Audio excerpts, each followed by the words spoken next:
નમસ્કાર વિદ્યાર્થી મિત્રો, ફરી એકવાર શ્રી એશિયન વિદ્યાલય દ્વારા સંચાલિત ઈ લર્નિંગ પ્રોગ્રામમાં આપનું સ્વાગત છે. મિત્રો, ગયા લેક્ચરની અંદર આપણે સીન 3 છે એ કમ્પ્લીટ કર્યો હતો. એના પ્રોનાઉન્સિએશન, એના મિનિંગ અને ક્વેશ્ચન આન્સર છે એ આપણે જોયા. હવે આપણે આ જે યુનિટ છે એના લાસ્ટ પેરેગ્રાફ તરફ જઈ રહ્યા છીએ, સીન 4. તો સૌપ્રથમ આપણે એ પેરેગ્રાફને સમજી લઈએ. Scene 4, unit number 1.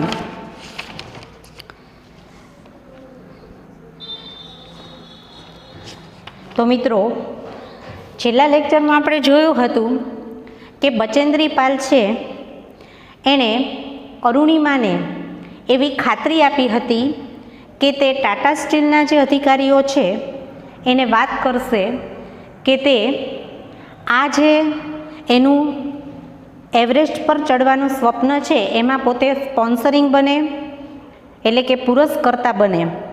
અહીંયા સુધીનું આપણે જોયું હતું. હવે આપણે છેલ્લે સીન 4 છે એ તરફ આપણે પ્રયાણ કરીએ. તો હવે આગળ અરુણિમા વાત કરે છે, I arrived at Everest Base Camp on 11th April 2013. એટલે કે હું એવરેસ્ટના બેઝ કેમ્પ પર 11 એપ્રિલ 2013ના રોજ આવી પહોંચી હતી. Near about 2 years had passed.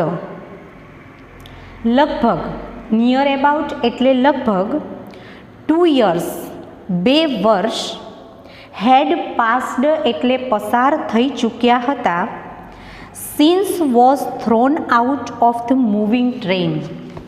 Thrown out એટલે બહાર ફેંકવામાં આવી હતી, મૂવિંગ ટ્રેન એટલે ચાલતી ટ્રેનમાંથી. એટલે કે મને ચાલતી ટ્રેનમાંથી બહાર ફેંકવામાં આવી હતી, એને લગભગ 2 વર્ષ પસાર થઈ ચૂક્યા હતા. એટ ધ કેમ્પ એટલે કે કેમ્પની અંદર, nobody seemed to know that. Seemed એટલે લાગવું અને નો એટલે જાણવું. કેમ્પની અંદર કોઈને એવી જાણ હોય તેવું લાગતું ન હતું કે આઈ હેડ એન આર્ટિફિશિયલ લેગ, કે મારે કૃત્રિમ પગ હતો. એટલે કે અરુણિમાની સાથે જે કોઈ બીજા લોકો છે એ આ માઉન્ટ એવરેસ્ટ પર ચડી રહ્યા હતા, તો તેમાંથી કોઈને પણ એવો ખ્યાલ ન હતો કે અરુણિમા છે એને કૃત્રિમ પગ હતો. One day while returning. એક દિવસ જ્યારે અમે એવરેસ્ટ પરથી પાછા ફરી રહ્યા હતા, my left leg got wet. Got wet એટલે પલળી જવું, ભીના થઈ જવું. વેટ એટલે ભીનું. તો મારો ડાબો પગ છે તે ભીનો થઈ ગયો, વિથ સ્નો એટલે કે બરફ વડે. તો બરફના લીધે મારો ડાબો પગ છે તે ભીનો થઈ ગયો. Because I had slept. શું કામ ભીનો થઈ ગયો? કારણ કે હું લપસી પડી હતી એ કપલ ઓફ ટાઈમ્સ. આ એક ફ્રેઝ છે, શબ્દ સમૂહ છે. એ કપલ ઓફ ટાઈમ્સ એટલે 1-2 વાર. On the slippery surface. Slippery એટલે લપસણી અને સરફેસ એટલે સપાટી. તો ત્યાં બરફને લીધે જે લીસી સપાટી હતી એની ઉપર હું 1 કે 2 વાર લપસી ગઈ અને એના કારણે બરફને લીધે મારો ડાબો પગ છે તે ભીનો થઈ ગયો. Next morning. બીજી સવારે, I left the artificial leg out in the sun to dry. Left એટલે મૂકવું અથવા છોડવું. ધ આર્ટિફિશિયલ લેગ એટલે કૃત્રિમ પગ. ઇન ધ સન મેં મારો ડાબો કૃત્રિમ પગ સૂર્યમાં મૂક્યો ટુ ડ્રાય એટલે સુકાવવા માટે, ડ્રાય એટલે સુકાવવું. એટ ધેટ ટાઈમ અને તે સમયે સમ ફોરેનર્સ રિયલાઇઝડ ધેટ, ફોરેનર્સ એટલે વિદેશીઓ, જે બધા ફોરેનરો છે એ માઉન્ટ એવરેસ્ટ પર ચડવા માટે આવ્યા હતા, તો એ લોકોને રિયલાઇઝ એટલે ખ્યાલ આવવો, ખ્યાલ આવ્યો કે આઈ હેડ ઓનલી વન લેગ, કે મારે એક જ પગ હતો. વિચાર કરો મિત્રો કે આપણને તો સાજા પગ છે, છતાં પણ જો આટલી ઊંચાઈ પર ચડવાનું હોય તો આપણે રસ્તામાં ઘણી બધી વખત બોલ્યા હોય કે હા હું તો થાકી ગઈ, મારા પગ દુખી ગયા.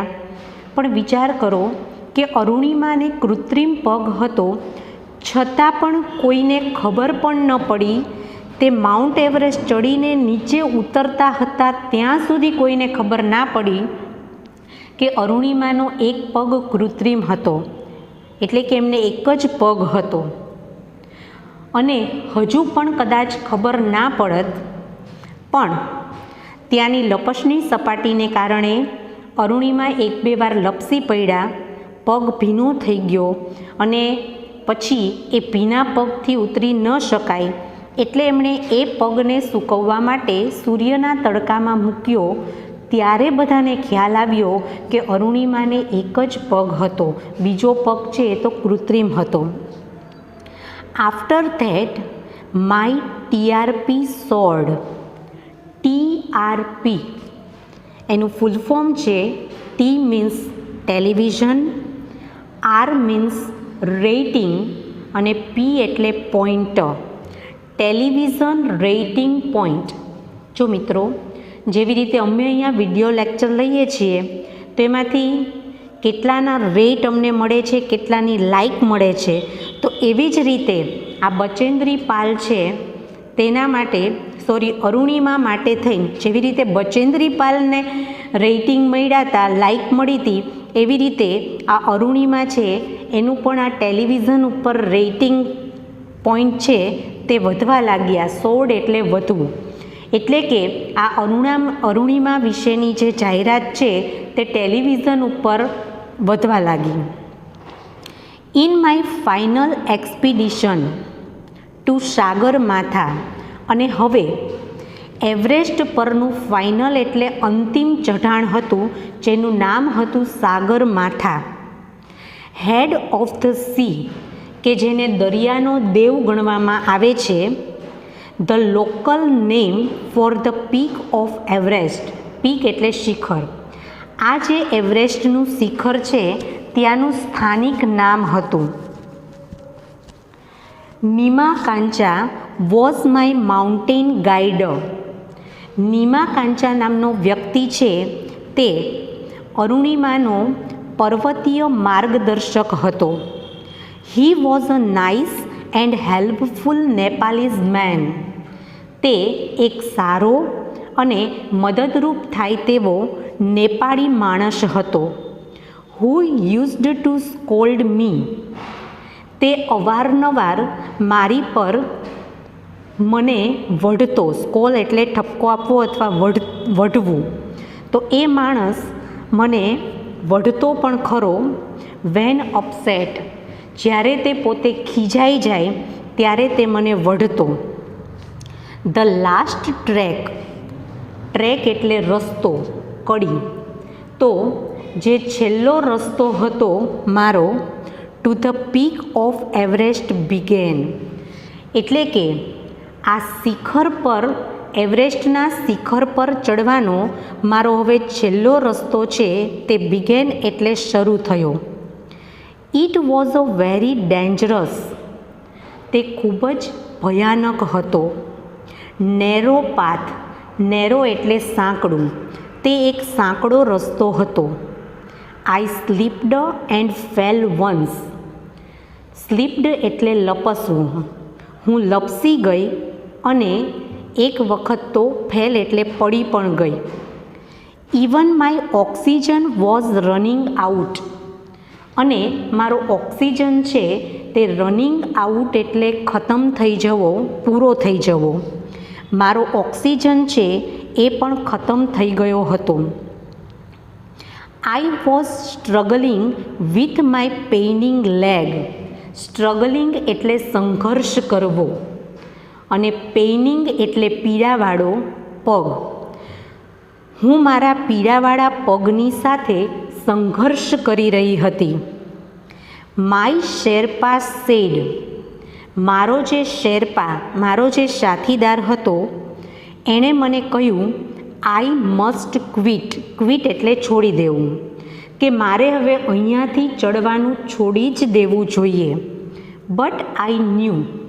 પરંતુ હું જાણતી હતી કે there was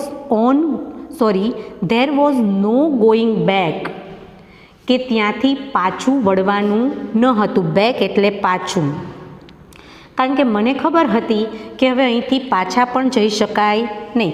ઘણીવાર આપણે જીવનમાં એવા અધવચ્ચે રસ્તે પહોંચી ગયા હોય છીએ કે ત્યાંથી આપણે નથી પાછા જઈ શકતા કે નથી ત્યાંથી આગળ વધી શકતા. તો પછી બેટર છે કે પાછા જવું એના કરતાં આપણે આપણા રસ્તે આગળ વધવું જ જોઈએ. તો એવી રીતે બચેન્દ્રી પાલ પણ એવા ટોચ પર પહોંચવા આવી હતી કે જ્યાંથી તે પાછી વળી શકે તેમ હતી નહીં. I pushed forward though my Sherpa kept insisting that. Pushed forward. Pushed એટલે ધકેલવું અને ફોરવર્ડ એટલે આગળની તરફ. હું આગળની તરફ છે તે ધકેલાતી જ રહી. ધો જો કે માય શેરપા કેપ્ટ ઇન્સિસ્ટિંગ. ઇન્સિસ્ટ એટલે આગ્રહ રાખવો. તો મારો જે શેરપા હતો તેવો આગ્રહ રાખતો રહ્યો કે આઈ શુડ રિટર્ન. મારે પાછા ફરવું જોઈએ.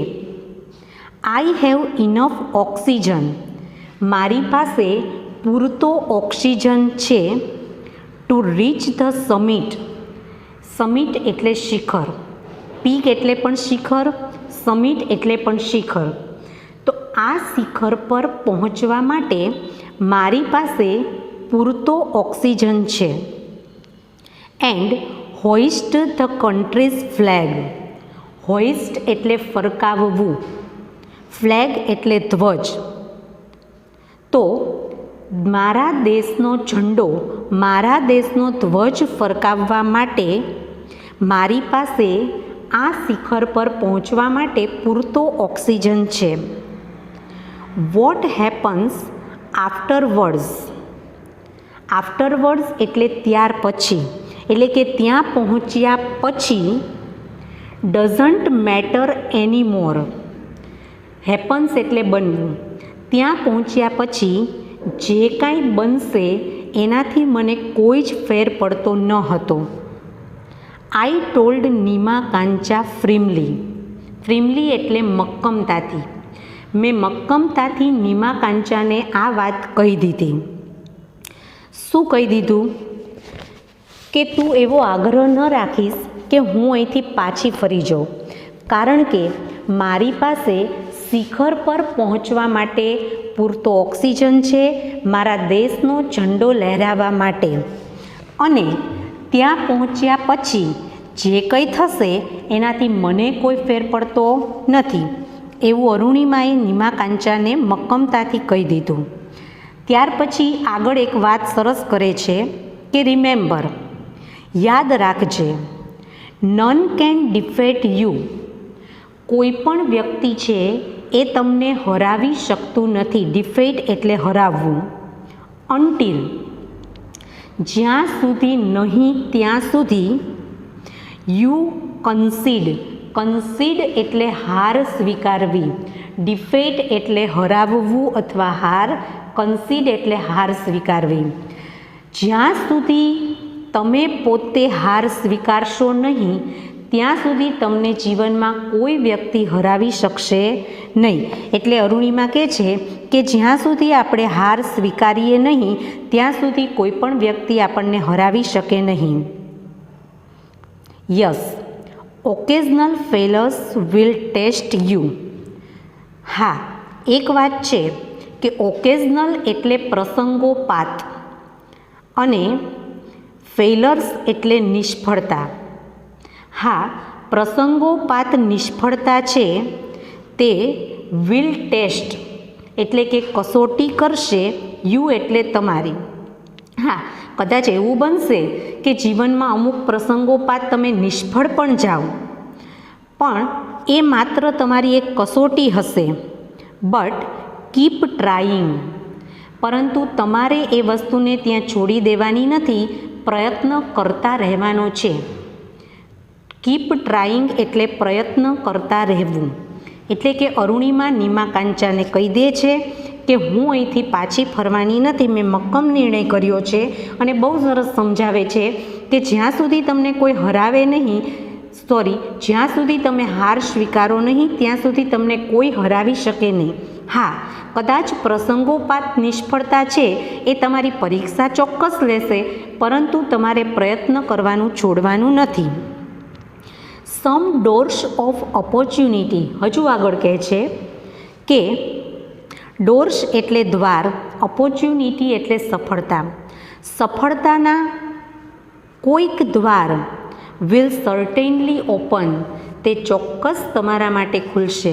આપણે ઘણીવાર એવું કહેતા હોઈએ છીએ કે કોઈ વ્યક્તિ છે એ આવી રીતે અપંગ હોય, અંધ હોય, મૂંગા બહેરા હોય, તો આપણે એવું કહેતા હોઈએ છીએ કે ભગવાને ભલે એના જીવનનો એક રસ્તો બંધ રાખ્યો છે, પણ બીજા ઘણા બધા રસ્તાઓ છે એ ખોલી નાખ્યા છે. તો સેમ એવી જ રીતે અરુણિમા છે, એનો એક રસ્તો બંધ હતો કે પોતે અપંગ હતી, છતાં એના જીવનના બીજા દ્વાર છે એ કેવા હતા? ખુલ્લા.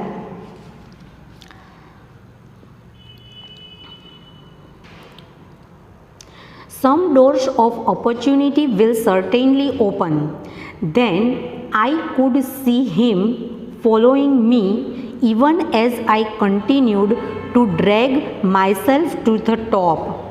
Then ત્યાર પછી I could see him, હું તેને જોઈ શકતી હતી, following me કે તે મારી પાછળ પાછળ આવી રહ્યો હતો, even as ત્યાં સુધી પણ કે જ્યારે આઈ કન્ટિન્યુડ મેં ચાલુ જ રાખ્યું, ટુ ડ્રેગ માયસેલ્ફ, ડ્રેગ એટલે ખેંચવું, મારી જાતને ખેંચવાનું, ટુ ધ ટોપ એટલે કે શિખર સુધી.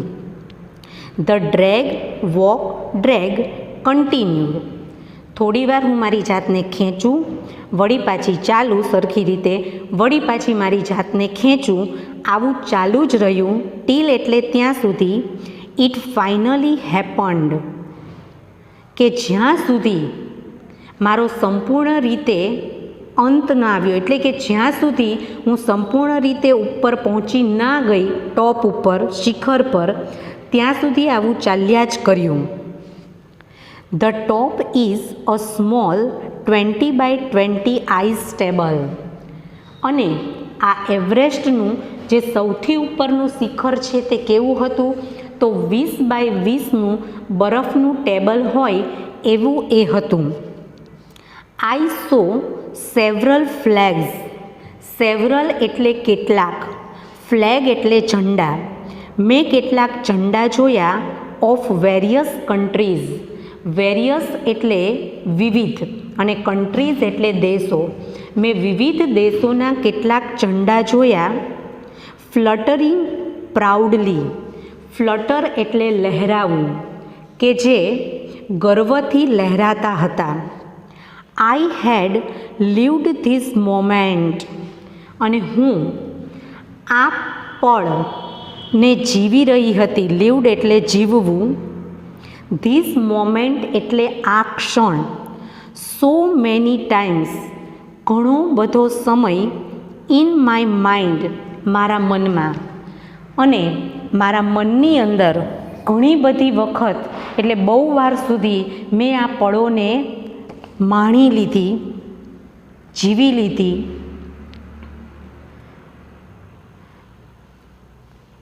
ધેટ કે I did not have to be told that, કે finally I had arrived. I did not have to be told, કોઈએ મને એવું જણાવ્યું હતું નહીં કે ફાઇનલી આઈ હેડ અરાઇવ્ડ, કે અંતે હું ટોપ ઉપર આવી પહોંચી હતી, આવું મને કોઈએ જણાવવાની જરૂર પડી નહોતી અને હું એ ક્ષણોને બહુ લાંબા સમય સુધી માણી રહી. એટ 10:55 AM, એટલે કે સવારના 10:55 ઓન 21 May 2013, 2013 મેની 21 તારીખે સવારે 10:55 I was on the top of the world, હું દુનિયાના સર્વોચ્ચ શિખર ઉપર હતી. I felt like dancing, crying and laughing at the same time, મને એક જ સાથે નાચવાનું મન થયું, રડવાનું મન થયું અને હસવાનું પણ મન થયું. વિચાર કરો કે એના જીવનની આ કેટલી મોટી ક્ષણ હશે કે એને ખુશીના આંસુ પણ આવતા હતા, હસવું પણ આવતું હતું અને સાથે સાથે નાચવાનું પણ મન હતું. My mind was a kaleidoscope of emotions, અને ત્યારે મારું મન કેવું બની ગયું હતું? તો કેલિડોસ્કોપ જેવું. કેલિડોસ્કોપ એટલે સતત બદલતા રંગ અને આકારો દેખાડતું એક સાધન છે કે જે સતત રંગ અને આકાર બદલે છે. તો મને પણ મારું મન છે એ વારે ઘડીએ બદલાતું જ હતું કે હું નાચું, હસું કે રડું, શું કરું? તો કેલિડોસ્કોપ ઓફ ઇમોશન્સ, ઇમોશન્સ એટલે લાગણીઓ, લાગણીઓનું કેલિડોસ્કોપ બની ગયું હતું. Everyone has a reason to be alive, alive એટલે જીવતા રહેવું. દરેકને જીવનમાં જીવતા રહેવા માટે કોઈકને કોઈક કારણ હોય છે. મે બી ધીસ વોઝ માઇન, કદાચ મારો આવડો મોટો અકસ્માત થયો અને છતાં પણ હું જીવતી રહી ગઈ, તો મારા જીવતા રહેવાનું એક આ પણ કારણ હશે કે મારે આ માઉન્ટ એવરેસ્ટ સર કરવાનો હતો. આઈ હેલ્ડ માય ફ્લેગ, મેં મારો ધ્વજ પકડ્યો. એન્ડ રેઝડ, રેઝડ એટલે ઊંચું કરવું. બોથ માય હેન્ડ્સ, અને મેં મારા બંને હાથને ઊંચા કર્યા. High up to register, register એટલે નોંધાવવા માટે. માય કન્ટ્રીઝ રેકોર્ડ, મારા દેશનો વિક્રમ નોંધાવવા માટે મેં મારા બંને હાથ છે તે ઊંચા કર્યા. તો અહીંયા આપણો સીન 4 છે તે આપણે કમ્પ્લીટ કરીએ છીએ. ફરી એકવાર આપણે ઝડપથી આ પેરેગ્રાફ જોઈ લઈએ. I arrived at Everest Base Camp on 11th April 2013. હું એવરેસ્ટના બેઝ કેમ્પ ઉપર 11 એપ્રિલ 2013ના રોજ આવી પહોંચી હતી. Near about 2 years had passed since was thrown out of the moving train. મને ચાલતી ટ્રેનમાંથી ફેંકી દેવામાં આવી હતી તેને લગભગ 2 વર્ષ પસાર થઈ ચૂક્યા હતા. At the camp, nobody seemed to know that. કેમ્પમાં કોઈને પણ જાણ હોય તેવું લાગતું ન હતું કે I had an artificial leg, કે મારો એક પગ કૃત્રિમ હતો. One day while returning, એક દિવસ જ્યારે અમે પાછા ફરી રહ્યા હતા, my left leg got wet with snow.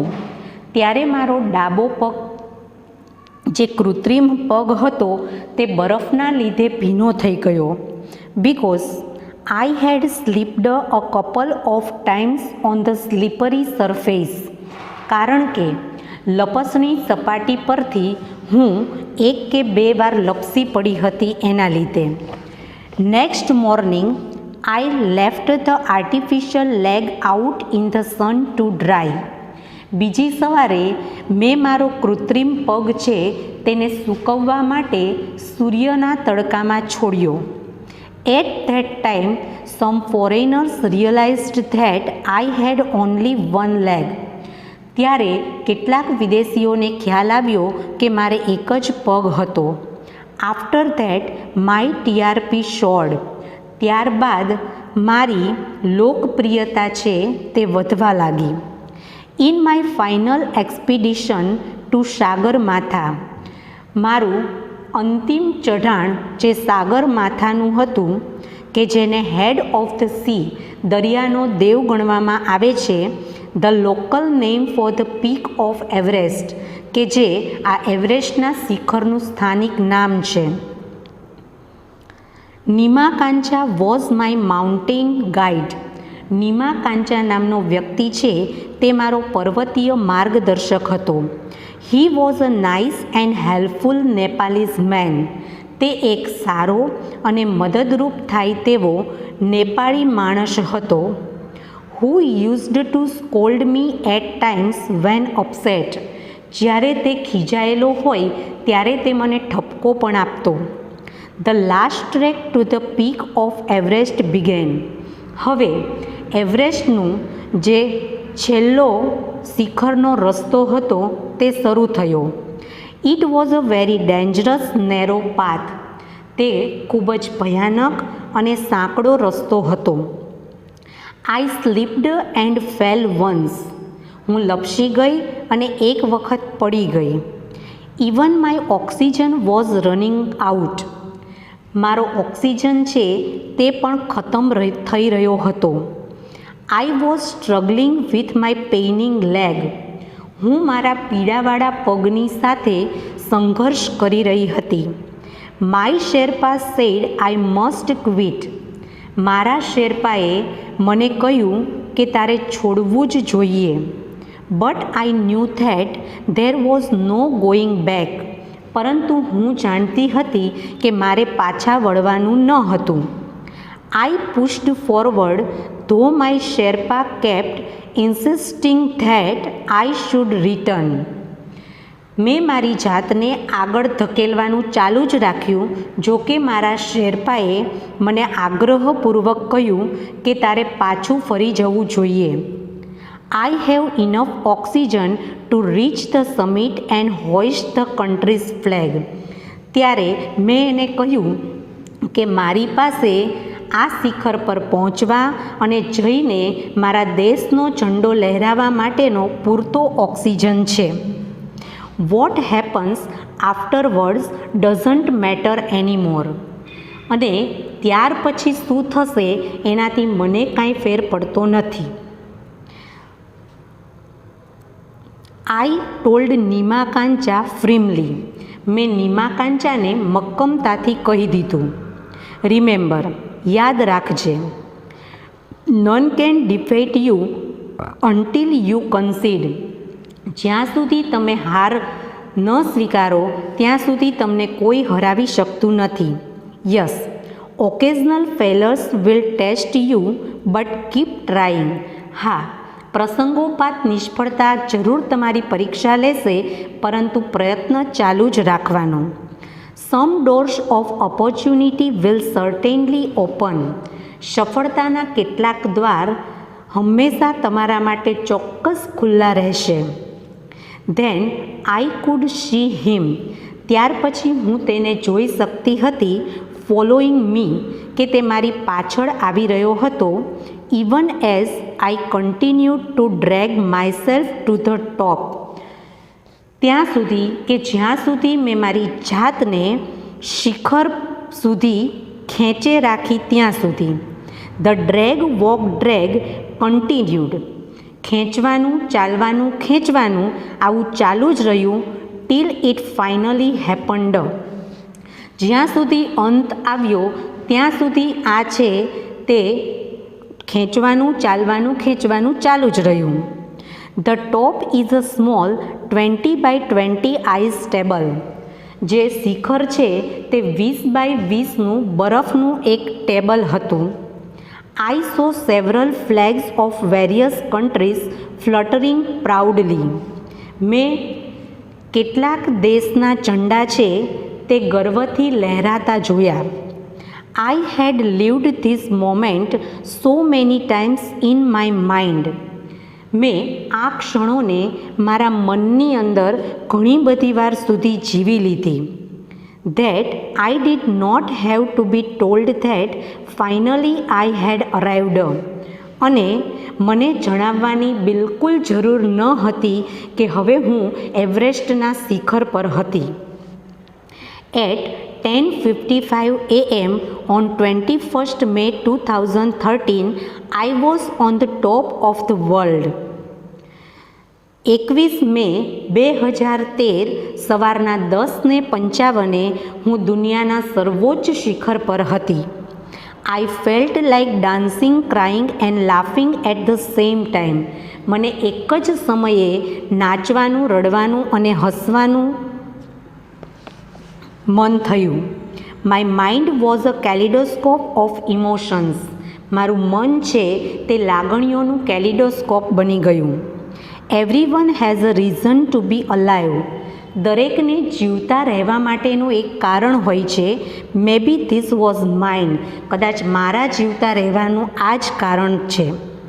I held my flag and raised both my hands high up to register my country's record. મેં મારો ઝંડો છે તે પકડ્યો, મારા બંને હાથ ઊંચા કર્યા મારા દેશનો વિક્રમ નોંધાવવા માટે. તો મિત્રો, અહીંયા આપણે આ યુનિટનો લાસ્ટ પેરેગ્રાફ છે તે કમ્પ્લીટ કર્યો છે. હવે આપણે એના ક્વેશ્ચન આન્સર જોઈ લઈએ. તો ફર્સ્ટ ક્વેશ્ચન છે, how was Arunima's last track? અરુણિમાનો અંતિમ એટલે કે છેલ્લો રસ્તો કેવો હતો? તો the last track was very dangerous narrow path. છેલ્લો રસ્તો છે તે ખૂબ જ ભયંકર અને સાંકડો રસ્તો હતો. She slipped once. તે એક વખત લપસી ગઈ. And was struggling with her artificial leg. અને તે તેણીના કૃત્રિમ પગ સાથે સંઘર્ષ કરી રહી હતી. Her oxygen was also running out. તેણીનો ઓક્સિજન છે તે પણ ખતમ થઈ રહ્યો હતો. Second, when did Arunima finally reach on the top? Arunima અંતે ક્યારે શિખર પર પહોંચી ગઈ? તો ફાઇનલી એટ 10:55 a.m. ઓન મે 21, 2013. એટલે કે મે 21, 2013 સવારના 10:55 she was on the top of the world. ત્યારે તે જગતના સર્વોચ્ચ, દુનિયાના સર્વોચ્ચ શિખર પર હતી. What did she do on reaching the top? તેણે શિખર પર પહોંચીને પછી શું કર્યું? તો ઓન રીચિંગ ધ ટોપ, શિખર પર પહોંચીને શી હેલ્ડ હર ફ્લેગ. તેણીએ તેનો ઝંડો પકડ્યો. એન્ડ રેઝડ, અને ઊંચા કર્યા. Both her hands high up, એટલે કે પોતાના બંને હાથ ખૂબ જ ઊંચા કર્યા. To register her country's record, તેણીના દેશનો વિક્રમ નોંધાવવા માટે.